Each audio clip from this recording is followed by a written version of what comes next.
ये तो बाजी तो बेहोश हो गई तलाक सुन के।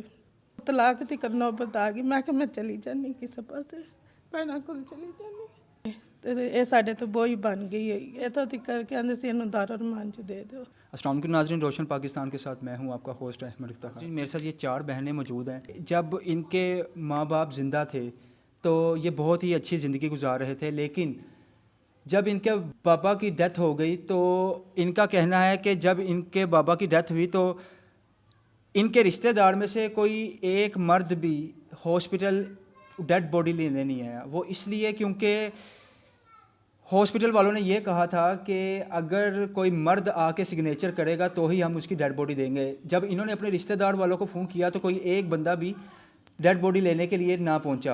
ये पहले जो छोटी बहन है इनकी, ये करती थी फैक्ट्री में काम, इसको निकाल दिया गया। यहाँ तक कि अगर मैं हाथ दिखाऊँ, इनके हाथ दिखाइएगा ज़रा, ये देखें नाज़रीन, अगर इनके अगर हाथ देखें तो बिल्कुल ही ख़राब हो चुके हैं। ये फैक्ट्री में तेज़ाब की फैक्ट्री थी जिसमें काम करते थे और हाथ इनके बिल्कुल ही ख़राब हो चुके हैं। अब इनकी जो सबसे बड़ी बहन है ये दिल के आर्जे में मुब्तला है। ये जो सी इनकी बहन है ये मज़दूर हैं। इन 2 बहनों की शादी हो चुकी थी तो इनकी मजदूरी की वजह से जो इनके शोहर थे उन्होंने इनको तलाक दे दी, सिर्फ इस वजह से कि आपकी ये बहन मजदूर है। तो आइए चलते हैं इन्हीं के पास और इनसे पूछते हैं। जी अस्सलाम वालेकुम। वालेकुम ये कहा कि आपकी ये जो मजदूरी है ये कब से है? बचपन से भाई पोलियो होया सी। छोटे होंदे ना पोलियो होया सी। अच्छा।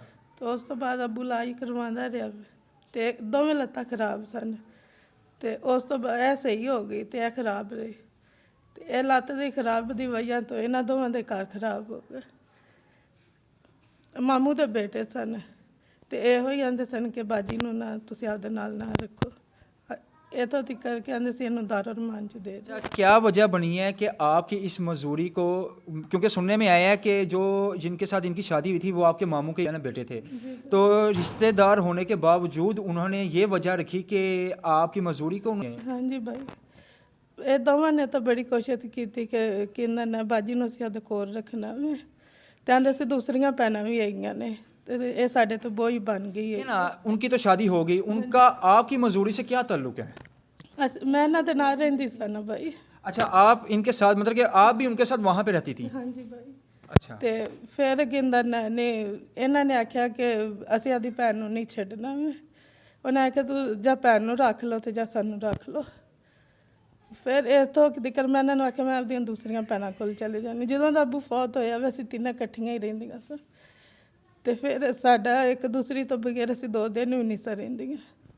ਤੇ ਉਹ ਫਿਰ ਇਹਨਾਂ ਦੇ ਉਹ ਤਲਾਕ ਦੀ ਕਰਨਾ ਬਤਾ ਗਈ। ਮੈਂ ਕਿ ਮੈਂ ਚਲੀ ਜਾਨੀ ਕਿਸੇ ਪਾਸੇ ਭੈਣਾਂ ਕੋਲ ਚਲੀ ਜਾਨੀ। नाज़रीन, ये इस टाइम हालात वो हैं कि मैं बयान नहीं कर सकता। इतना दुख और इतना जो उनसे परेशानी के आलम में इस टाइम मुब्तला हैं। अच्छा, ये बताइएगा कि जब आपकी ये बहनें, जब इनको तलाक हो गई थी तो उस वक़्त क्या कंडीशन थी, क्या हालात थे? रिश्तेदार कोई रिश्तेदार आया, पूछा उन्होंने कि क्या वजह बनी है? ਕਿਸੇ ਵੀ ਨਹੀਂ ਭਾਈ ਆ ਕੇ ਪੁੱਛਿਆ। ਚਾਚੂ ਸਾਡਾ ਇੱਥੇ ਕੋਲ ਹੀ ਰਹਿੰਦਾ ਵਾ, ਇੱਥੋਂ ਤੱਕ ਉਹ ਵੀ ਨਹੀਂ ਸੀ ਆਇਆ। ਅਸੀਂ ਤਿੰਨੇ ਭੈਣਾਂ ਹੈਗੀਆਂ ਸਾਂ, ਵੱਡੀ ਬਾਜੀ ਸੀ ਤੇ ਜਦੋਂ ਤਲਾਕਾਂ ਸਾਡੇ ਘਰ ਆਈਆਂ ਨੇ ਤੇ ਅਸੀਂ ਤਾਂ ਪੜ੍ਹੀਆਂ ਨਹੀਂ ਸੋਈਆਂ ਭਾਈ, ਕਿਸੇ ਕੋਲੋਂ ਪੜ੍ਹਾਇਆ। ਉਹਨੇ ਆਖਿਆ ਜਿਹੜੀਆਂ 2 ਛੋਟੀਆਂ ਬਾਜੀਆਂ ਨੇ ਨਾ ਉਹਨਾਂ ਦੀ ਤਲਾਕਾਂ ਆਈਆਂ ਨੇ।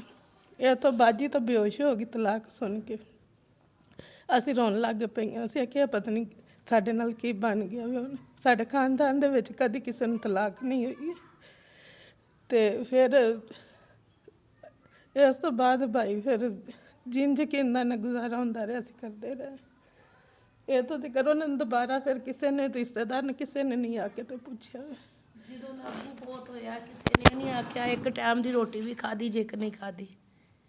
ਜਦੋਂ ਦਾ ਮੇਰਾ ਅੱਬੂ ਫੌਤ ਹੋਇਆ ਨਾ, ਜਦੋਂ ਮੇਰਾ ਅੱਬੂ ਜ਼ਿੰਦਾ ਸੀ ਨਾ, ਮੇਰਾ ਚਾਚਾ ਵੀ ਮੇਰੇ ਸਾਰਿਆਂ ਦੇ ਸਾਰੇ ਵਖੇਰ ਆਣ ਕੇ ਤੋਂ ਖਾ ਕੇ ਹੀ ਜਾਂਦੇ ਸਨ। ਮੇਰਾ ਪੁੱਤਰ, ਮੇਰਾ ਪਿਓ ਜਿਹੜਾ ਸੀ ਨਾ, ਬੋਰੀ ਚੀਨੀ ਦੀ ਲਿਆਂਦਾ ਸੀ, ਟੀਨ ਘਿਓ ਦਾ ਲਿਆਂਦਾ ਸੀ। ਅਸੀਂ ਇੱਥੋਂ ਤੱਕ ਜਵਾਨਾਂ ਧੀਆਂ ਹੋਣ ਨਾ ਤੇ ਮਾਂ-ਬਾਪ ਜ਼ਾਹਰ ਵਡੇਰਾ ਹੋਵੇ ਤੇ ਤੰਗ ਆ ਜਾਂਦਾ ਵੀ ਫੈਕਟਰੀਆਂ ਚ ਲਵਾ ਦਿੱਤਾ, ਘਰ ਦੇ ਕੰਮਾਂ 'ਚ। ਅਸੀਂ ਬਾਹਰ ਦਾ ਬੂਹਾ ਨਹੀਂ ਵੇਖਿਆ। ਇਹ ਕਿ ਚਾਚੇ ਬਾਬੇ ਸਾਰੇ ਸਾਡੇ ਕੋਲੋਂ ਨਾ, ਬਾਬਾ ਤਾਂ ਖੈਰ ਦੂਰ ਹੀ ਰਹਿੰਦਾ ਸੀ, ਚਾਚਾ ਕੋਲ ਹੀ ਰਹਿੰਦਾ ਸੀ, ਫੁੱਫੋ ਵੀ ਕੋਲ ਹੀ ਰਹਿੰਦੀ ਸੀ। ਮੇਰੀ ਫੁੱਫੋ ਨੂੰ ਵੀ ਪੰਡਾਂ ਨਾਲ ਸੌਦਾ ਦੇ ਕੇ ਮੇਰਾ ਅੱਬੂ ਆਉਂਦਾ ਹੁੰਦਾ ਸੀ। ਇਹਨਾਂ ਕੋ ਸ਼ੁਕਰ ਹੈ ਅੱਲਾ ਦਾ, ਬਹੁਤ ਅੱਛਾ ਉਹਨੇ ਆਪਣਾ ਵਕਤ ਗੁਜ਼ਾਰਿਆ ਤੇ ਮੇਰੇ ਪਿਓ ਦਾ ਦਿਲ ਸ਼ੇਰਾਂ ਵਾਲਾ ਸੀ। ਅਸੀਂ ਕਦੀ ਕਿਸੇ ਦੇ ਬੂਹੇ ਤੇ ਨਹੀਂ। हैं ये इनकी दो छोटी बहनें हैं, तो हाथ इनके देखें कि बिल्कुल ही ख़राब हो चुकी हैं। तेज़ाब की फैक्ट्री थी जिस पे ये काम करती थी। ਉਹਨਾਂ ਨੇ ਨਾ ਕਿਹਾ ਕਿ ਤੁਹਾਡੇ ਹੱਥਾਂ ਦੀ ਵਹੀਆਂ ਤੋਂ ਨਾ ਦੂਸਰੇ ਵਰਕਰਾਂ ਨੂੰ ਵੀ ਬਿਮਾਰੀ ਲੱਗ ਸਕਦੀ ਹੈ ਹੀ। अच्छा मुझे ये मेरी बहन बताइएगा कि जो आपको तलाक हुई थी तो क्या वो मारता भी था, तशद्दुद भी करता था आप पे? ਭਾਈ ਮਾਰਦਾ ਵੀ ਸੀ ਤੇ ਅਗਰ ਕਹਿੰਦਾ ਨਾ ਇਹ ਕੰਮ ਕਰਨਾ ਹੈ ਤੇ ਉਹਨੇ ਆਪਣੇ ਕੋਲ ਪੈਸੇ ਰੱਖਣੇ ਨੇ, ਨਹੀਂ ਤੇ ਰੋਟੀ ਵੀ ਨਹੀਂ ਸੀ ਦਿੰਦਾ ਹੁੰਦਾ। कितना टाइम हो गया आपकी शादी को? ਭਾਈ 14 ਚ ਸ਼ਾਦੀ ਹੋਈ, 17 ਦੇ ਵਿੱਚ ਤਲਾਕ ਹੋ ਗਈ ਸੀ। ये मामू के बेटे थे तो ਡਬਲ ਰਿਸ਼ਤੇ ਸੀ। ਉਹਦਾ ਵੀ ਬੇਟਾ ਸੀ, ਮਾਮੂ ਦਾ ਵੀ ਬੇਟਾ ਸੀ। अच्छा डबल डबल रिश्ते थे, तो उनमें से उनके जो बड़े थे उनके भी लगे, आपके भी बड़े लगे, तो उन्होंने नहीं रोका? ਨਹੀਂ, ਉਹ ਕਹਿੰਦੇ ਸੀ ਕਿ ਸਾਡਾ ਜਿਹੜਾ ਚਾਚੂ ਸੀ ਨਾ, ਚਾਚੂ ਉਹ ਵੀ ਕਹਿੰਦਾ ਸੀ ਕਿ ਕੁੜੀਆਂ ਗਲਤ ਨੇ, ਕੁੜੀਆਂ ਨਹੀਂ ਸਹੀ ਹੈਗੀਆਂ। ਭਾਈ ਉਹ ਮਾਰਦੇ ਸੀ। ਅਗਰ ਅਸੀਂ ਕਹਿੰਦਾ ਨਾ ਹੈ ਕਿਸੇ ਨੂੰ ਕੁਝ ਕਹਿੰਦੇ ਸੀ ਨਾ ਕਿ ਸਾਡੇ ਨਾਲ ਇੰਜ ਕਰਦੇ ਨੇ, ਤਾਂ ਸਾਨੂੰ ਉਹ ਅੱਗੋਂ ਕਹਿੰਦੇ ਸੀ ਕਿ ਤੁਸੀਂ ਨਹੀਂ ਸਹੀ ਹੈਗੀਆਂ, ਤੁਸੀਂ ਗਲਤ ਹੈ। ਜੇ ਬੁੜੀ ਸਹੀ ਹੋਵੇ ਤਾਂ ਬੰਦੇ ਨਹੀਂ ਮਾਰਦੇ। तलाक जब उसने दी तो उसकी कोई वजह तो बताई होगी? ਕਹਿੰਦੇ ਸੀ ਭੈਣ ਨੂੰ ਛੱਡ ਦੇਵੋ। मतलब कि ये जो मजदूर बहन है वो ये उसने शर्त रखी थी कि इसको छोड़ दो, ਹਾਂ तो आपने क्या कहा फिर? ਭਾਈ ਅਸੀਂ ਕਿਹਾ ਸੀ ਕਿ ਨਾ ਸਾਡਾ ਅੱਬੂ ਹੈ ਨਾ ਸਾਡਾ ਭਾਈ ਹੈ, ਸਾਡਾ ਕੋਈ ਇੰਜੀ ਦੀ ਜਗ੍ਹਾ, ਮੈਨੂੰ ਮਾਂ ਪਿਓ ਦਾ ਘਰ ਵੀ ਨਹੀਂ ਹੈਗਾ ਜਿੱਥੇ ਅਸੀਂ ਇਹਨੂੰ ਕਹੀ ਜਾ ਤੂੰ ਉੱਥੇ ਚਲੀ ਜਾ। ਤੇ ਭੈਣਾਂ ਸਾਰੀਆਂ ਦੂਰ ਦੂਰ ਨੇ, ਬਾਜੀ ਕੋਲ ਹੈ, ਇਹਦਾ ਵੀ ਨਹੀਂ ਬੰਦਾ ਸਹੀ ਹੈਗਾ। नाजरीन आपने देखा कि मैं आज इनके पास मौजूद था, इन्होंने अपनी रुदात बताई कि किस तरह इन पे जुल्म किया जाता रहा। और हमारा अलमिया ये बन चुका है कि यहाँ पे कोई निज़ाम नहीं है कि अगर किसी औरत पे तशद्दुद होता है तो हम कहीं पे जाके उसको रिपोर्ट करवा सकें।